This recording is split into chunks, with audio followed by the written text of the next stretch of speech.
We have reached the third phase in Stormlight September, which is with the most current released Stormlight book. So is that forecast a little cloudy, or does the sun continue to shine through?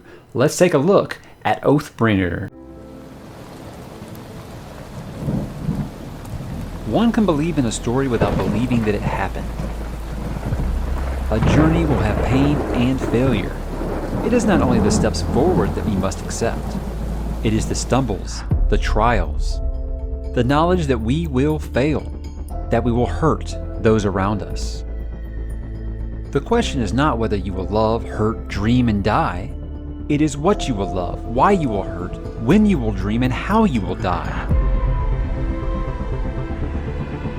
This is your choice. You cannot pick the destination, only the path. But if we stop, if we accept the person we are when we fail, the journey ends. That failure becomes our destination. 10 spears go to battle and 9 shattered. Did the war forge the one that remained? No.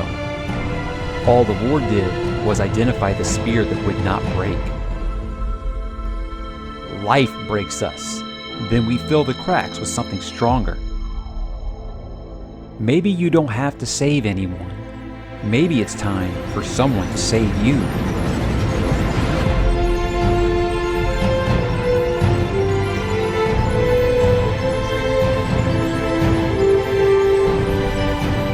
Power was an illusion of perception.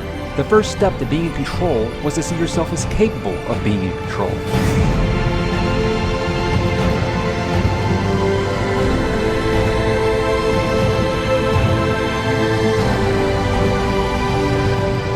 The most important words a man can say are, "I will do better." The most important step a man can take is always the next one. I will take responsibility for what I have done. If I must fall, I will rise each time a better man. Accept the pain, but don't accept that you deserved it. You cannot have my pain.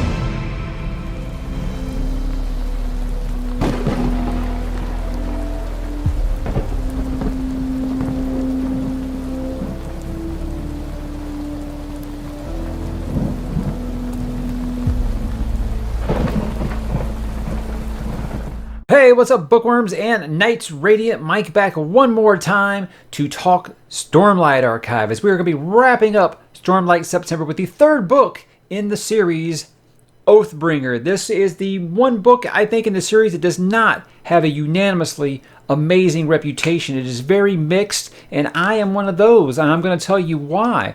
But first off, I want to say that this video will have very, very light spoilers for The Way of Kings and Words of Radiance, and the reason is because, guys, I can't talk about certain plot elements and be completely vague about them. I have to talk about what our characters have done in the first two books, talk about what they're going to do in here. But if you've read the first two books but you haven't read Oathbringer, you're going to be okay here. So like I said, look for my spoiler talk video for Oathbringer tomorrow. I'll put it here after I've actually finished recording it. But yeah, this will be spoiler free for this book. So again, you are okay. And like I said, book 3 of a 5-book arc. Yes, there are 10 overall, but it's going to be 2 arcs of 5. So here we go. We're going to talk about the middle book in a series, but we begin with, what is it about? Now, guys, Oathbringer takes place when humanity faces a new desolation with the return of the Voidbringers, a foe with numbers as great as their thirst for vengeance. The violent Everstorm, which now sweeps the world with destruction, and in its passing awakens the once peaceful and subservient Parshmen to the horror of their millennia-long enslavement by humans. Kaladin must come to grips with the fact that the newly kindled anger of the Parshmen may be wholly justified. Shallan investigates the wonders of the ancient stronghold of the Knights Radiant while her powers continue to evolve, and Dalinar realizes that his holy mission to unite his homeland of Elhokar can never happen unless he confronts his past as a new enemy emerges and fully reveals himself. And guys, that is the briefest synopsis for a very, very, very, very long book. But that takes us right into what makes it good or bad. Like I always say, I want to say this up front, is that this will be my most mixed Stormlight review. But know that I do enjoy this book much, much more than I don't. In fact, I think that the reason that it's treated with such a mixed reception is because the first 2 books were just like God tier in fantasy. And so when you get this one that actually has some pacing issues and actually has some things that people didn't like so much, it kind of just like surprised everyone. So did the magic continue? Well, let's talk about it. First up, we're going to talk about the good. I felt like it continued the character development in every way that I loved about the first 2 books. We definitely get, it's a little more reserved in some places, but Dalinar obviously is the one who gets the biggest boost to his character development in this. This is his flashback book. But another thing before I get into the individual characters is I feel like the relationships in this continue to evolve. I talked ad nauseum last week about that pending love triangle. It does get resolved in this book, so thank God Sanderson's not going to drag that out to book 5. He does resolve the love triangle in this one, and I'll say I left happy. If you don't know how that ends, maybe if you watch the first 2, maybe you can figure out how I ended happy. I don't know if I really tipped my hand on that one. But anyhow, I also want to talk about there is another relationship in this, and that is the one between Dalinar and Navani. And what I respect about this is it is such a mature, healthy, positive relationship that I felt like the series needed. You needed a good adult relationship amongst these younger characters, and I really, really appreciate the dynamic that those 2 bring, because Dalinar's got some issues in this book, and Navani is just his rock, man, and it is exactly what he needs. If he was with someone lesser, I don't think that he might not have made it through the darkest part. It might still be wandering that forest. But again, I'm happy that the love triangle gets resolved, and I'm very happy with the development of Dalinar and Navani's relationship. I don't think I've talked too much about Navani on here. Very underrated character in this series, I think. Yes, she is very much up towards the front, and sure, she is some people's favorite, but I always hear people talking about Shallan, I always hear people talking about Navani, or I'm sorry, Yasna, and all of them, before you ever hear anybody talk about Navani. But I think she's a very, very low-key MVP in this book. So if you've been waiting for Navani to kind of take some spotlight, this is the one for you, man. Dalinar's flashbacks in here, look, I'll be honest, I felt like they were kind of a mixed bag. I was really excited to see these things, to see what made him such a tyrant, what made him, baby Hitler in his youth. And yeah, he was crazy. He was the Blackthorn, the Blackthorn personified, I guess you say. You hear that name, and you're always like, that's just kind of like a cool name. No, you see, he's a real son of a bitch, and he earns that nickname. There's times where he does some stuff where you're just like, what were you thinking, right? Well, clearly you weren't. But I feel like they get resolved in a way. However, I don't know if it's due to the book's length or not, but 3 or 4 of those flashbacks I was kind of like on. Whereas with Shallan and Kaladin's books, their flashbacks, I've loved all of their flashback story. With this, I really felt like it was a really mixed bag. But the resolution to why he can't remember his wife's name or face, that has a very satisfying, and it feels weird to use the word satisfying, because when you see what it is, you're gonna be like, yeah, it's some dark stuff. This is probably one of the darkest kind of things I've seen Sanderson write yet.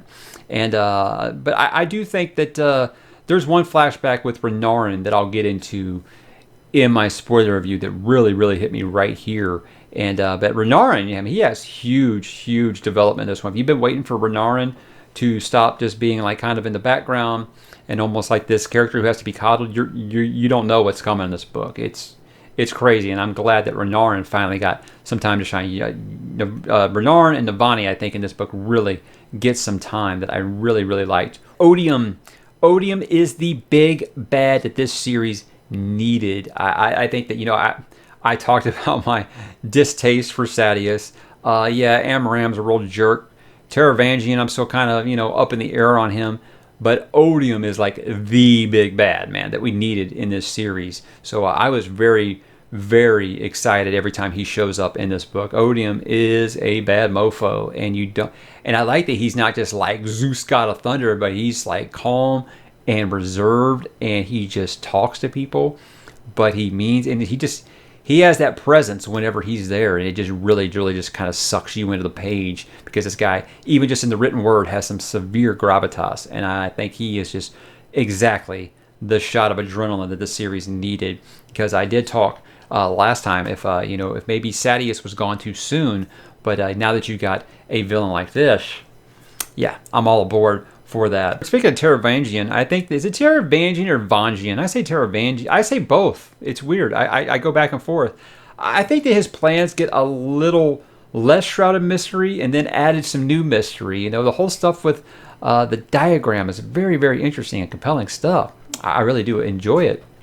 But you actually get some interludes with him and a big POV with him towards the end. It really gives you some answers that you're looking for. But like I said, if you're ever thinking answers over here, yeah, that's going to go up over here where you want to know more about this guy. So I love the moments that Taravangian and Dalinar have in this book together. They're really, really some of the best dialogue in this book. But yeah, you want to know more about Taravangian, you're going to get it. I think that Zeth's redemption arc was surprisingly satisfying. I was afraid at first. I was like, this I don't know. I don't know if this character is like redeemable. I guess he is, but I actually was pretty satisfied, and I'll go into it more in spoilers because I really can't talk about it without just completely spoiling things. All I'll say, guys, is please read Warbreaker before you read this book.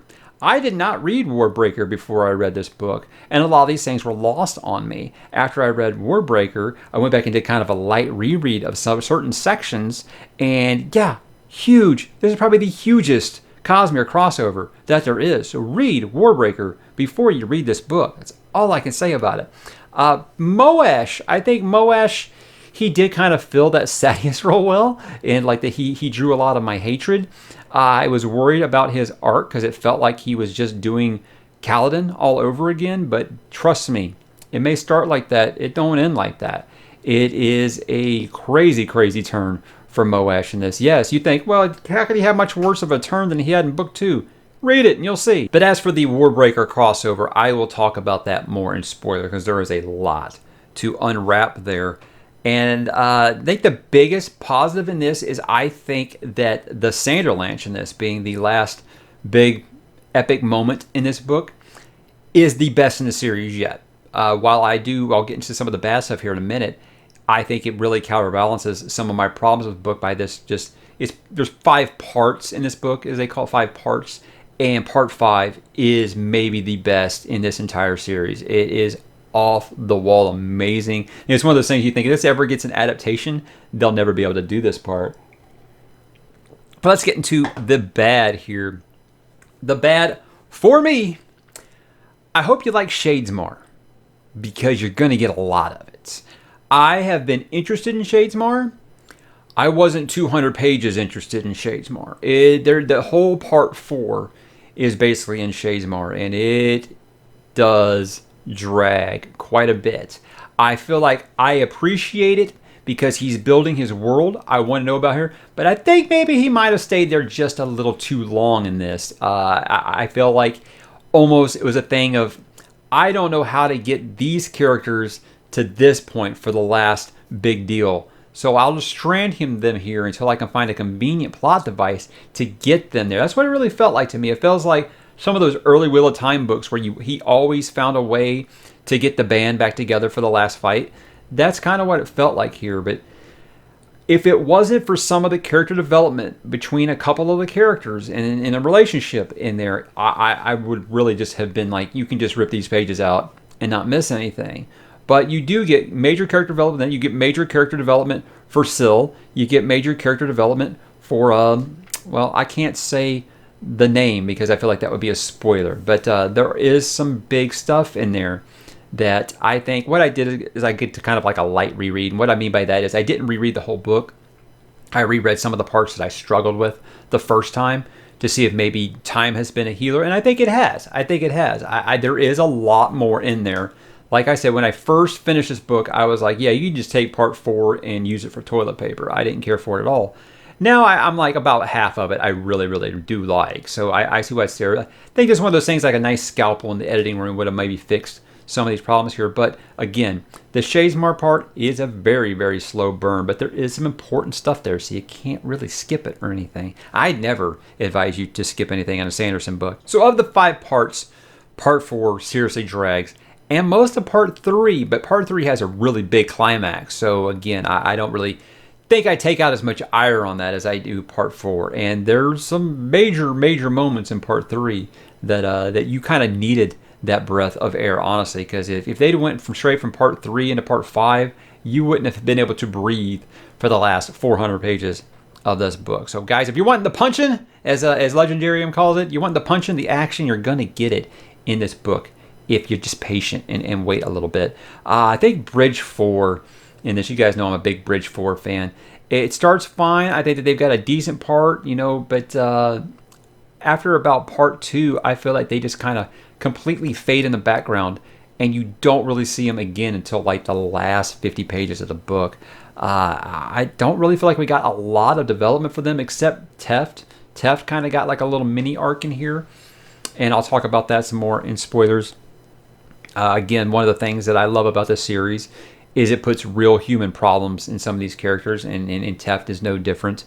But I think after such a large portion in book 2 in Words of Radiance, I think Shallan maybe could have had her story kind of retracted a little bit.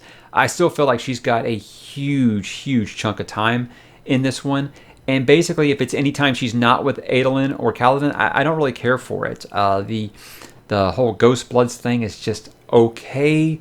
I'm sure it's going somewhere. Of course, it's Sanderson. I don't feel like he's doing anything without somewhere for it to go.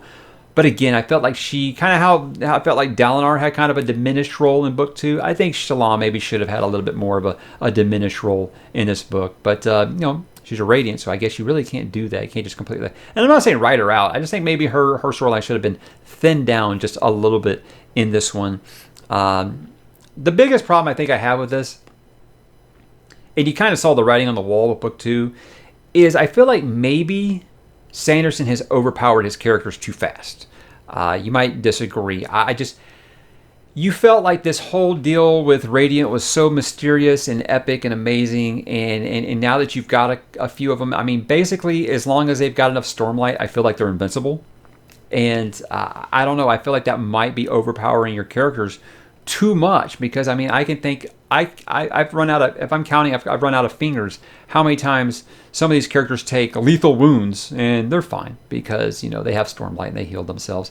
I don't know. That might be, he might find a way to depower them a little bit, but I don't know. I feel like if you're going 5 books with this story, these characters, I really feel like you've maybe leveled them out too soon. You've maxed that level, so that'll be interesting to see going forward.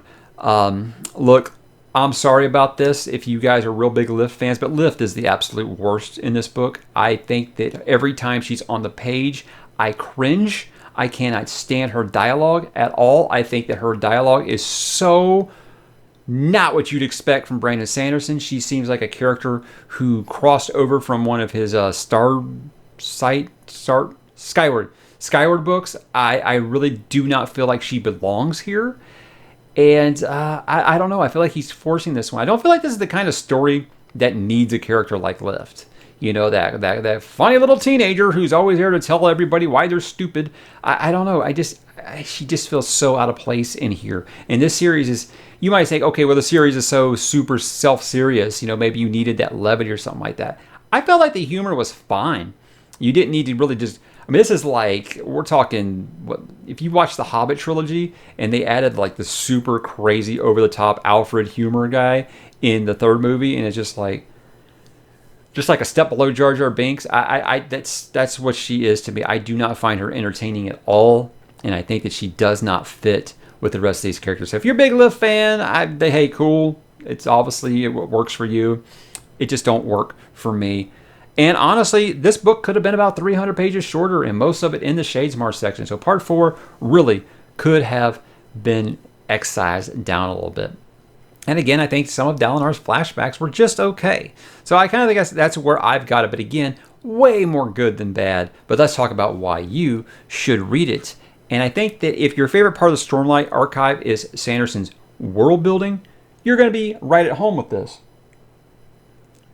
It's not just Shadesmar. He continues to evolve all kinds of things. We spend so much time in Thalen in this one, so you get to see a lot of the other realms that you've kind of only heard about in interludes or Edge Dancer. You can see the Asish and stuff like that. You get to see all kinds of new cultures and new lands, I think, in this one. And that's really fun to keep building that world. So if that's what you're really into, I think you're going to probably like this book every bit as much as the first three. He continues to develop regions and realms we've only heard about in passing or something like that. So again, it just feels like the world of Roshar is getting bigger and bigger, and he's developing it in a very organic way, even if it might not be super crazy interesting. I think if you're one of those people who really, really loves world building, you're going to be right at home. And I think that he creates new villains and he expands on some of those he already has. Some might not have such a satisfying arc in this one, but the big ones are very much there, and they're very important, and they're very, very well done. And there is just some satisfying moments. Not quite Adel and Sadeas satisfying, but there are some very satisfying moments with Kaladin that I'll get into in spoilers there. But look, it answers a lot of questions, like I said, but it creates a load more. And I think when you're in a series, it's in the middle ground of a series, I think that you're going to be that place where you can get some answers, but all it does is create some more. I have no worries that he's going to be able to complete all these answers in the next, probably 2,500 pages that he's going to write in this series for these 5. I'm talking about this series as these 5. I'm not talking about 10, just these 5. I think that he will be able to stick the landing. I'm not worried about it. He's always been able to stick the landing, except for Warbreaker. But that's a discussion for another time. I did that Warbreaker review if you want. So final thoughts here. Look, guys, I think as a 5-book arc, it does suffer a bit from middle book syndrome. There's some serious pacing issues. I think that there was room for him to put all this material that he put into this if it was edited just a little different. Like, I understand he wanted to keep part 3, part 4, part 5 completely feeling separate, but I feel like that 4th section really just being bogged down like it was. If that had been stretched out a little bit, maybe over part 3 and part 5, and then some of 4 instead of mostly all of 4, it might have been a little easier to swallow. So I think some rearranging of the text might have made that a little easier to swallow. But again, even if that middle portion drags, I've got to say part 5 is some of the best fantasy in the modern era that I've read. It is just every bit as amazing as you would want to see for a climax, to the point where I'm like, how the hell can he top this? It's like Avengers Endgame level, huge. It is just crazy how much is going on at the time. And what I love about it at the end there is he's not sticking to one POV. He flips about a dozen POVs in the last couple chapters, and it's glorious. It's fantastic. And I can't say enough about the ending. Even the first time I read it, when I was feeling like I was kind of lukewarm on the book, like I said, time's been a healer on that one, I think. I was still just wowed by this final act and how he continues to top himself. And I hope he can continue to do it. But while it's maybe it's my least favorite Stormlight book because I hold the first 2 on such a high pedestal. But look, guys, it's still a Stormlight book, meaning it's better than 99% of the other fantasy out there. So don't misunderstand me when I say that this is the mixed one for me. I think that Words of Radiance being like maybe my favorite modern fantasy book ever, that might have just raised the bar so high that there was no way he was going to be able to top that. Now I have my expectations a little more checked for Rhythm of War, and I expect to really enjoy it. And guys, that concludes the non-spoiler portion of Stormlight September. So there are some sample chapters up for Rhythm of War already. So a lot of people have already dug into that. I've got asked if I were going to be covering those sample chapters on the channel. Well, they would be spoilers, obviously, because the book is not out yet. But there's going to be, I think, 19 or 20 chapters come out total before the book is even released. So I do plan to do a wish list for Rhythm of War, and I might do a spoiler talk of those 19 or 20 chapters before we start. Just depends if I get the feedback, if that's something that people want. But that is the plans. But guys, that is Stormlight September. I want to thank you guys so much for joining me. I hope you'll drop in the comments. Let me know how you rank the first 3 Stormlight books, and if you are counting down the days, like I am, to Rhythm of War. Thank you so much for taking this ride with me, and I can't wait to keep it going for the next couple of books. I'll talk to you in the comments.